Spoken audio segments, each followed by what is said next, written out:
Assalamualaikum, jumpa lagi dengan aku Zulfa di my channel My Plant Diary. Nah, untuk kali ini aku mau membahas tentang tanaman yang beda dari sebelum-sebelumnya, itu tentang talas-talasan atau tanaman colocasia. Nah, colocasia ini kadang orang bingung ya membedakan antara colocasia dengan alocasia, karena mereka juga mirip sih, dengan keladian juga, dengan caladium kayak gitu. Nah, kalau alocasia dengan colocasia sendiri membedakannya, colocasia itu daunnya cenderung untuk turun ke bawah. Jadi kayak gini itu dia turun ke bawah kayak gini. Cuman daun barunya aja yang tegak ke atas. Kalau daun barunya memang tegak ke atas. Nah, akhir-akhir ini colocasia itu lagi naik daun dan beberapa tanaman jenisnya itu jadi wishlist banget. Dan ini ada beberapa colocasia yang memang agak sulit dibedakan karena mirip-mirip. Yuk kita bahas satu persatu. Ada 4 colocasia yang menurut aku mirip dan perlu kita tahu agar kita nggak keliru membeli karena harganya pun juga beda jauh. Oke, yang pertama itu ada colocasia line gecko. Colocasia line gecko ini peredarannya sudah lumayan banyak ya, dan harganya juga nggak terlalu mahal juga untuk line gecko. Kayak gini bisa zoom ya. Serat-seratnya, urat-uratnya dia ada perpaduan warna kuning, hijau tua, hijau muda, terus ada titik tengahnya, yang penting ada titik tengah ungu ini. Titik tengah ungu ini jadi ciri khas dari line gecko. Nah, selain itu petiolnya ininya juga, batang ininya juga warnanya full ungu ya. Bawah pun garis-garis hanya sedikit dan dia tetap full ungu kayak gini.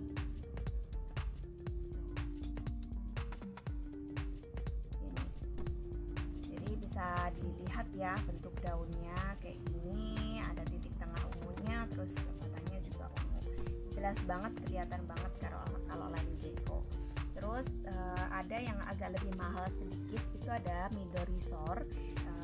Memang dia juga agak mirip juga ini.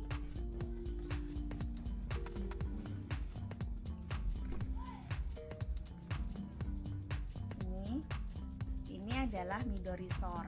Kalau Midorrhizor dia kita bahas dari bentuk batangnya dulu ya, dari bawah. Kalau tadi line gecko itu ungu full, kalau yang ini hijau muda, garis-garis hijau muda, terus makin ke atas kalau plant yang dewasa itu ada ungu-ungunya, tapi nggak sepekat yang line gecko. Ada ungunya kayak gini tuh ya kan, tapi samar, nggak terlalu ini aja, nggak terlalu banyak. Dan di bagian sini ini memang ungu, lebih ungu, dan bagian belakangnya tetap agak-agak putih atau hijau muda. Ini batangnya ya, bisa di zoom dari bawah ke atas, dari atas ke bawah, lebih jelas. Oke, untuk daun mudanya dia cenderung cuma hijau aja kayak gini, jadi garis-garisnya hijau. Terus untuk kita tempatkan di tempat yang panas, biasanya muncul titik ungu juga sama dengan kayak line gecko, tapi ada juga yang tetap kuning ya. Kebetulan punya saya ini karena kita di daerah yang panas banget, ini titik ungunya muncul dan kelihatan banget kayak gini. Belakang daunnya juga seperti ini.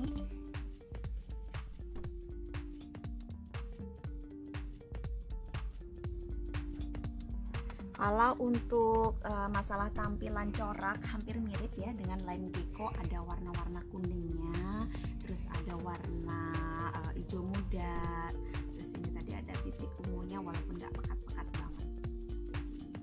Cuman kalau kita perhatikan dari sisi bentuk daunnya ada perbedaan antara line gecko dengan Midorrhizor. Teman-teman bisa perhatikan ya. Kayak gini bentuk dari lime gecko itu cenderung lebih membulat dibandingkan dengan Midorrhizor. Midorrhizor pun daunnya lebih tebal kalau saya bilang dibandingkan dengan lime gecko. Serat-serat daunnya dari lime gecko ini cenderung lebih tua, bukan serat tulang daun ya, tulang daunnya cenderung lebih tua, kelihatan memperlihatkan warna yang mencolok beda. Kalau ini lebih kalau yang Midori ini lebih ke lebih soft warnanya. Tulang daunnya nggak begitu kelihatan kalau Midori, tapi daunnya lebih tebal. Untuk belakang hampir mirip ya, ini tapi lebih keunguan. Kalau corak memang mirip banget sih, mirip banget. Kalau disandingkan gini kelihatan banget ya bedanya. Jadi kalau di foto, kalau ada yang salah kasih nama, kasih ID, yang cermat, pembelinya yang harus cermat ya, buyernya yang harus cermat itu beneran nggak Midori atau lime gecko gitu. Oke, itu perbedaan lime gecko dan Midori. Nah, untuk Colocasia ini sebenarnya selama merawat aku nggak begitu menemukan penyakit yang berarti ya. Jadi mereka alhamdulillah sih tahan dari kebusukan. Cuman ada satu penyakit yang memang kalau telat semprot biasanya menghinggapi mereka, itu adalah spider mite. Kayak gini, bisa di zoom ya. Jadi kayak bercak-bercak putih seperti ini, jadi menyamarkan coraknya kayak gini ya. Nah, ini namanya spider mite. Jadi biasanya sih diawali dengan memang ada jaring-jaring laba-laba kecil kayak gitu. Nah, kayak gini nih bisa diawali dengan kayak gini. Ada jaring-jaring laba-labanya kecil-kecil. Terus biasanya nanti akan ada hewan kecil-kecil banget di permukaan daunnya. Nah, ini biasa menyerang Colocasia. Kalau pilo biasanya yang terserang itu biasanya yang permukaan daunnya dove kayak melano, terus splendid, apalagi yang ini gloriosum kayak gitu biasanya kena spider mite ini. Nah, untuk mengatasi spider mite ini kita potong aja daunnya, nanti teman-teman langsung potong, nggak usah sayang-sayangan atau gimana, pokoknya langsung dipotong aja biar nggak nular ke daun-daun yang lain. Terus aku biasanya pakai ini untuk membasminya, jadi di spray aja nih daun yang termasuk daun yang masih sehat, pohon dan pohon-pohon sekitarnya, pakai Marshall. Ikuti petunjuk aturannya ya penggunaannya untuk penyemprotannya. Nah, biasanya aku solusinya pakai ini sih, alhamdulillah bisa cepat hilang gitu. Kalau enggak nanti bakalan cepat nular ke daun-daun yang lain dan akhirnya jadi buram kayak gitu. Colocasia, alocasia, caladium itu biasanya kena spider mite. Oke, itu ya, pakai ini bisa, atau pakai obat yang lain. Kalau teman-teman ada yang tahu boleh tulis di kolom komentar lagi ya, boleh sharing di sana ya. Oke. Di Midori dan lime gecko jelas banget ya bedanya. Terus ada lagi kadang yang seller itu kasih salah ID, yaitu antara Colocasia midorrhizor dengan kalau Colocasia laimede. Padahal harganya beda jauh, bisa lebih mahal. Midorrhizor itu bisa lebih mahal 3-5 kali lipat dibandingkan dengan laimede. Nah, kalau untuk laimede sendiri itu batangnya itu full hijau, kayak gini ya. Dari bawah garis-garis juga, tetapi lebih coklat atau lebih gelap kayak gini tuh, batangnya tuh lebih coklat, lebih gelap. Coba kita sandingkan lagi ya. Nah, ini kalau Midori yang ini yang kanan ini hijaunya jelas banget, garis-garis hijaunya. Kalau laimede ya spellingnya gimana sih? Pokoknya gitulah ya. Ini cenderung agak kecoklatan gitu. sampai ke atas dia tidak ada gurat ungunya sama sekali ya, jadi full hijau muda kayak gitu. Dan daunnya ini juga lebih tipis dibandingkan dengan Midorrhizor, daunnya lebih tipis. Di daunnya sendiri, daunnya permukaan daun ini nggak ada titik ungunya nggak ada. Terus coraknya, walaupun sebenarnya dia juga punya corak yang ada kuningnya, ada hijau mudanya, ada hijau tuanya, tapi dia samar banget coraknya. Bisa di-zoom. Nah, kayak gini. Kalau yang nggak ada titik ungunya tapi coraknya jelas, terus daunnya kelihatan lebih tebel kayak gitu, dia Midori. Itu masih Midori. Karena Midori memang ada yang titik ungunya nggak ada. Jadi yang dilihat banget itu adalah dari batangnya full hijau kayak gini, terus dari bawah tuh agak-agak kecoklatan, hijaunya bukan hijau yang seger gitu. Terus coraknya ya itu tadi nggak begitu jelas atau agak-agak samar ya. Jangan sampai salah harga ya. Kalau salah ID tapi harganya nggak ini masih murah juga nggak masalah sih. Karena aku pun beli si Lymede ini itu pun dengan ID dari sellernya itu adalah Midorrhizor, tetapi karena harganya jauh di bawahnya masih masuk untuk Lymede ya berarti oke lah gitu, nggak apa-apa. Asalkan kita sebagai buyer tahu ini sebenarnya bukan Colocasia Midorrhizor. Cuman kalau kayak aku yang senengnya untuk koleksi tanaman itu cari yang serinya Colocasia yang coraknya kayak ini apa aja kayak gitu, kadang kecewa sih kalau datangnya ternyata nggak sesuai ID-nya. Oke, ini yang Lymede ya. Memang di antara 3 yang udah kita bahas tadi ini yang paling murah. Mungkin karena memang ini ya coraknya dia yang nggak begitu jelas ini, makanya dia harganya cenderung lebih bersahabat lah. Terus di sini saya nggak sebutkan berapa harganya ya, karena harga itu relatif, bisa naik turun setiap saat, bisa naik turun ganti minggu, ganti bulan, ganti hari aja bisa beda lagi gitu, tergantung permintaan dan ketersediaan tanaman yang ada di pasar. Jadi berapa nominalnya enggak saya sebutkan, cuman di antara 3 tadi memang ini yang paling murah. Terus untuk tanaman yang menurut aku ini masih satu seri karena coraknya yang mirip-mirip ya. Yang paling mahal, paling dicari, paling jadi wishlist banyak orang adalah Colocasia ini.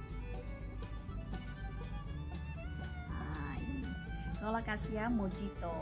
Nah, Colocasia Mojito ini dia memiliki warna, ada yang bilang ini adalah warna varigata hitam, atau memang ada corak-corak kehitamannya dibandingkan dengan Midorrhizor maupun yang Midorrhizor ataupun yang Lime Gecko. Sebenarnya ada yang mirip dengan Mojito, itu adalah Colocasia bicolor. Warnanya ada yang separohnya hitam kayak gitu, terus separohnya bercak seperti ini. Cuman aku belum pernah menemukan yang jual untuk Colocasia bicolor itu, belum menemukan dan belum punya tanamannya. Nanti kalau aku udah dapat tanamannya kita reviewin lagi, kita hadapkan lagi antara Mojito dengan bicolor. Nah, ini kalau Mojito udah nggak perlu dipertanyakan atau dibingungkan lagi ya, karena dia jelas banget dari segi batangnya dia lebih terang daripada Lime Gecko. Tuh, ungunya, garis-garisnya ini dia warna dasarnya ungu muda atau pink, terus garis-garisnya ini ungu tua. Kalau dari segi warna dia memang lebih muda dibandingkan dengan Colocasia Lime Gecko. Cuman memang langsung kelihatan aja sih kalau Mojito, karena daunnya memang ada hitam-hitamnya kayak gini. Coraknya cakep banget, di sini panas banget, coraknya makin cakep banget. Kalau aku masih pakai paranet 1 lapis di atasnya ya.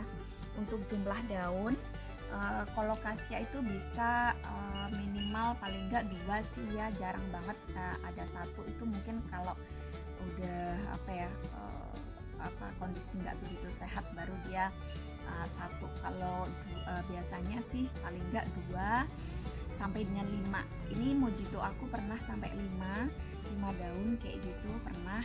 Ini sekarang jumlahnya 3. Ini Midori yang bertahan ini 4, cuman ini sudah menua juga. Memang kayak gitu ya, jadi kalau kasia nggak usah dibingungkan, daunnya memang jumlahnya hanya segitu itu per pohonnya. Kalau memang mau rimbun, mau cakep yang daunnya banyak ya harus grouping atau dibiarkan dia hidup dengan anak-anaknya, nggak dipisahin gitu, baru deh dia bisa berdaun banyak gitu. Untuk tanamnya aku biasanya di pot.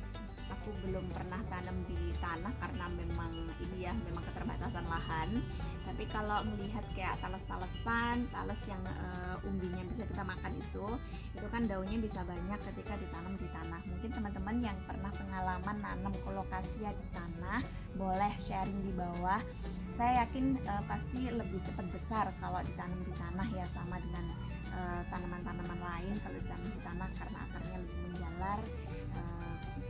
Cuman mungkin teman-teman bisa sharing di bawah di kolom komentar yang pernah nanam di tanah kayak gimana sih pengalamannya, terus ditaruh di panas langsung kayak gimana gitu-gitu, mungkin bisa kasih di kolom komentar ya, biar teman-teman yang lain juga bisa baca, juga bisa belajar bareng di sana. Nah, kalau untuk perawatan sendiri aku nggak ada perawatan khusus. Ini aku letakkan di greenhouse dengan ada mistingnya ketika siang karena di sini panas banget. Dari situ udaranya memang agak-agak lembab ya, panas plus lembab. Itu dia happy banget. Karena aku beli tanaman-tanaman ini dari size cimit banget, dari kecil banget. Datang cuman 2 daun, itu pun 1 daunnya udah loyo yang mojito ini gitu. Cuman daun segini lah, kecil banget kok waktu itu ketika datang. Tapi alhamdulillah dia happy di sini. Dan dia sudah menunjukkan ada calon anaknya tadi, mana ya, ada di bawah ini aja yang Midori Resort. Jadi dia perkembangbiakannya kayak gini pakai umbi ya, di sekitarnya aja dia akan muncul tanamannya kayak gini nih.